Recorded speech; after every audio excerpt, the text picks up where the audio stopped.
Hi guys, so today I'm going to be doing a book review video. I have 8 books. 2 of them were library books, so I don't have them with me. So I'm going to get started with those 2 to get them out of the way first. So the first book, I read it for my library every February for this is the 3rd year now, does a blind date with a book contest where, they write on not the book, but they wrap them up in paper and they write like a little synopsis of, oh, if you like this kind of story, you'll like this book. And you read it, you rank it, and then at the end of the month and into next month, they'll pick who wins. And last year, I don't know if I told you guys last year, I did win. So I read 2 books for that. And the first book was called Arsenic in Old Books. It was by Miranda James. It was a Cat in the Stacks mystery. And I read a couple books in that series before, so I knew I was going to like it. And it's about this man. He works at the library. He mostly does, he focuses in on older books. And the mayor comes in saying that she has these diaries from her husband's long great however many times over great grandmother or aunt or something like that, and she wants to put them into the little exhibit they have. Like the mayor's husband's family has this little exhibit in the library or a little museum or something, and she wanted Charlie, he's the main character, to look at him, and these books are causing him problems where all of a sudden people want to read them. The mayor's son, is running for office or something, and his rival wants to read them because it's about his family too. And it was a crazy book. Like, the diaries went missing, then they came back, then there was another one they found. He has a cat, a Maine Coon cat, and they're like really big house cats. They're really like large. And he helps, his name's Diesel. He helps Charlie. Charlie takes him to the library and all that stuff. And all in all, it was a good book. The arsenic part didn't come into play until the end of the book, where they get to like the bottom of the secret that's in these diaries. Somebody did die in this book. It wasn't just about the diaries, and he had to figure out why. Basically, it was one of the professors that work at the college where Charlie works as a librarian, that kind of thing.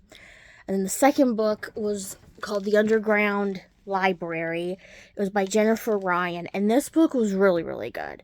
Like, I highly recommend you read this. Now, this book is based during World War II, and it's based on 3 different women who all come together at some point in the story. It all centers around England. The first girl, she comes from older parents, and she decides she's going to get a job at the library, and I don't know why she does it, but she moves in with this older lady, like as a renter. Her kids, they had to get moved to the countryside, so she had room in her house. So the first girl rents a place in this woman's house, basically. And then the second girl, she's a Jewish, and they lived in Poland, her sister, and her dad. And I think her mom died when she was like a little girl. And she ends up getting work papers to go work for a man in England, and so that's how she gets out of Poland. And throughout the whole book, she's worried about her sister because her sister had to stay because she couldn't get any like work papers or whatever to go flee Poland. and her dad doesn't want to stay. Her dad wants to stay in Poland because that's where their mother's grave is and that kind of thing. And he's old. He doesn't want to, go on some journey to get to wherever. And then the third girl, she gets a letter saying that her boyfriend died in the war, and then she finds out she's pregnant with his baby. And back then, if you were unmarried and pregnant, it was like a mark on your social life, basically. Like, nobody wanted to do anything with you. These women would end up being prostitutes, that kind of thing, because they couldn't get a job because they didn't have a man. They had an illegitimate child, that kind of thing. And that girl also works in the library. And what happens is they all come together, they all become friends, and they go down into these train stations where people think, oh, it's safer when they hear the sirens going, when stuff starts happening.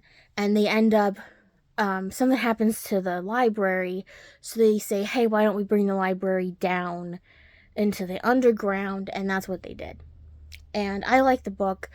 It ended good. Like, there was some parts in the book that I wish they would have tied up. Like, it didn't end when the war ended. I think it was like only 1941 or something when the book ended.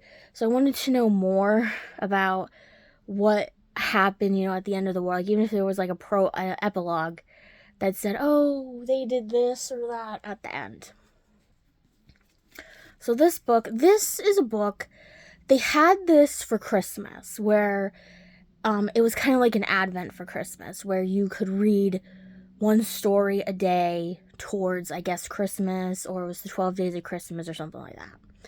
And I wanted to get it, and I waited too long and everybody bought it. So I got this one. I got this a couple days after Valentine's Day, but it's called The Countdown to Valentine's Day. It's called Meet Cute. It's about the first time they were meeting these people, and it's by various authors. There's 14 different stories in here, so I'm not going to name every one. This is what it looks like. Basically, each little mini story is, they taped, so you're not going to, and then you read just one story a day. And there was some interesting stories in this book. There was one about, there was a couple gay stories. There was one where one was, transgendered, and this girl she meets, her mother is like, church going and wants things the right way, and wants this, other girl. It's kind of like the bathroom thing you hear about in schools, issue, that kind of thing. There was one about a girl who, she was making some kind of program to help people bring their dead relatives to life in this program. There was about a story about how these two people were stuck inside an isolation chamber because they were training to go up to Mars, and they were going to be up there for a long time on the space station. There was one about, which was it was a really funny one, where these two girls were kind of like on a reality show together, and they wanted to meet this person. The one was like the president of this guy's fan club, and the other one just wanted to meet him because her sister died in a car accident when she was listening to his music, and she wanted to meet him for that, so she could kind of not recreate, but feel like her sister's presence there.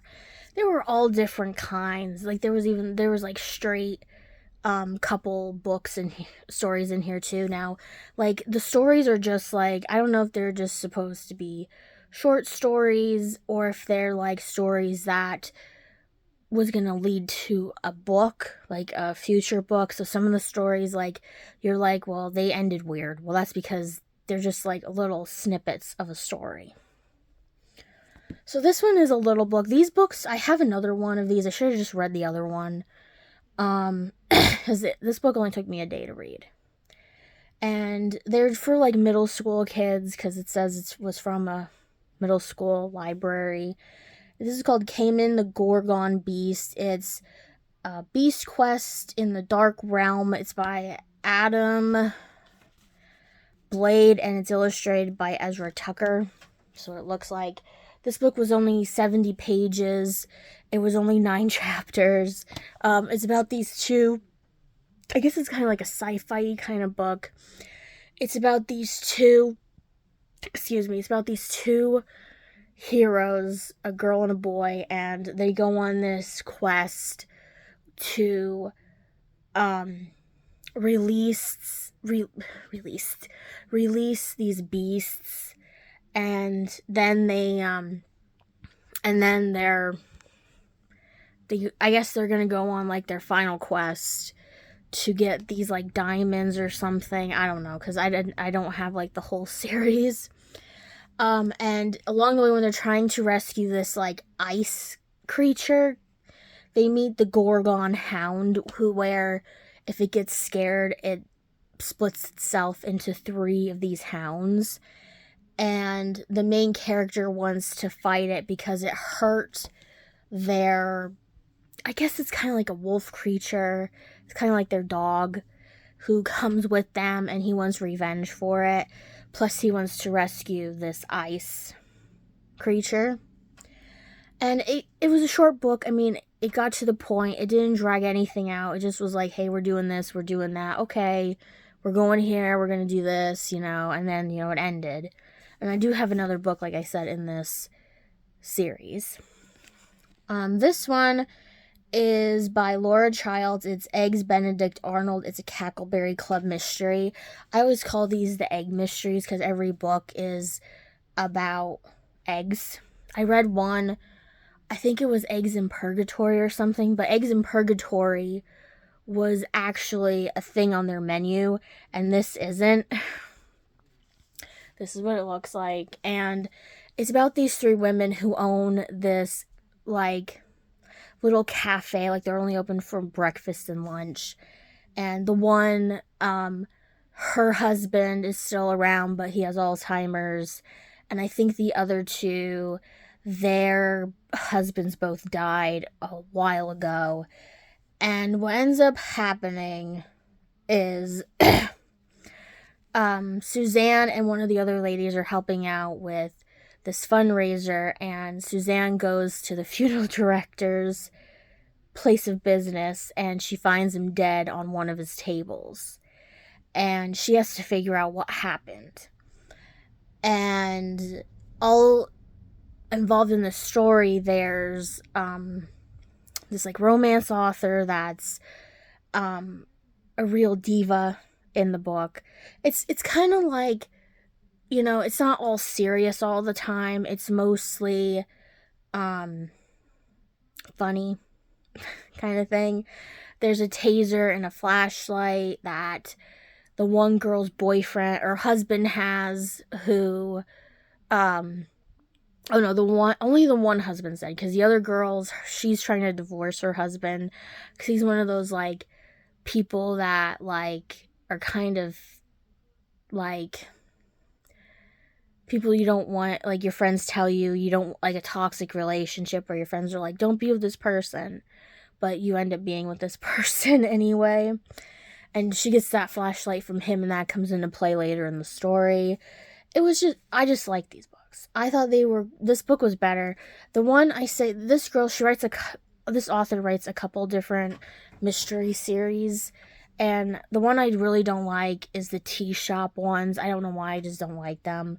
These ones are the best ones so far that I've read that I liked. So this book is called The Summit Society. It's a thriller, and it's by Lisa M. Miller. This is what it looks like. Now this book is more like teenagery, young adult type of writing. And I think I got this book at a local fair where local authors were at, using that to promote their books. And basically, it's about these two women who they go to the same college.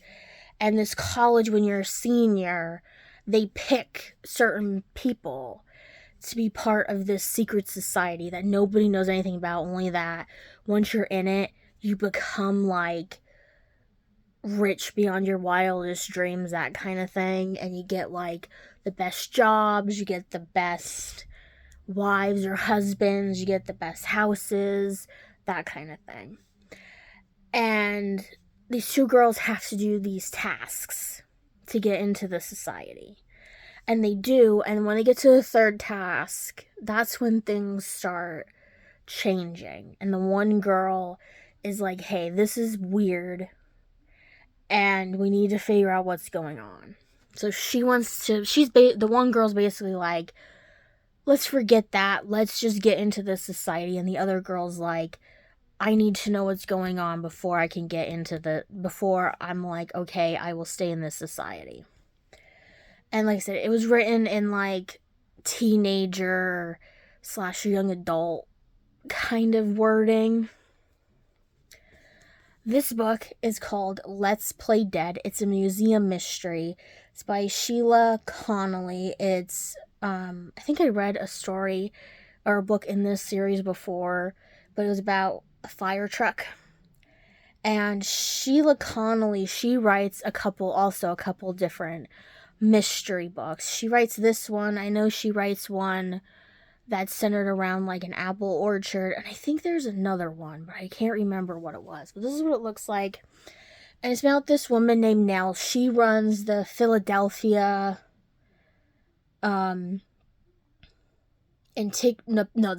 she's the president of the Pennsylvania Antiquarian, I don't know, Antiquarian Antiquarian Society in Philadelphia, which they run a museum, and she gets invited to go. This must be like an earlier book, because she just became president in this book. And she meets up with Arabella. She runs the Let's Play Children's Museum, and she wants to show now their exhibit for this children author's exhibit that they're gonna have, and it centers around like woodland animals. And something happens twice, and she goes on the hunt to figure out what really happened and why. And it goes through all. The one thing I will say, it gets repetitive, where like every chapter, it's kind of almost every chapter is like, oh, I'm at my office, oh, I'm at my desk, oh, I'm this. And then towards the last half of the book is where it gets really good. But the ending, I mean, it was different. I will say it was different, but I'm just like, I don't think it should have ended like that, basically. So this book, I never read a Jojo Moyes book. I don't know if that's how you say their last name or not. This is called Someone Else's Shoes. I think I got this at Book Bingo at my local library, where if you play bingo, it's free. You get a book every time you win, and if you don't win, you get a book anyway. This is what it looks like. This was my big book for this set. And it was about these two women who they went to the gym. One is kind of like the rich, snooty woman, and one is more like, she's not poor, but she comes from, her husband is depressed, and she has a teenage daughter who really does everything when she is trying to work at her corporate job type of woman. So she's more like the everyday, I guess, kind of woman. And this other woman is basically like, they live in the penthouse at this hotel, and she doesn't have to really do anything, you know. And they, for some reason, they don't have the same bags, but I think they swapped bags, and they get each other's shoes. And the whole book, the one woman, the affluent rich woman, is trying to get her shoes back because her husband, who kicked her out of the penthouse, wants to divorce her, is shacking up with his assistant, and isn't letting her get any money from the accounts, that kind of thing, and won't let her talk to her kid, who they put their kid in this school that he doesn't really like for a specific reason. And yeah, and they're trying to team up. They meet each other. They're trying to team up to get her husband back, that kind of thing. And it does end pretty good, I will say. Like, the whole book was just kind of like, you know, but then it got better. So that was my book review video for this month. I did read that Valentine's Day book because I didn't have any like romance books in the bag that I got these books out of. So I'll see you next time with another video, and I hope you guys have a wonderful day. Bye.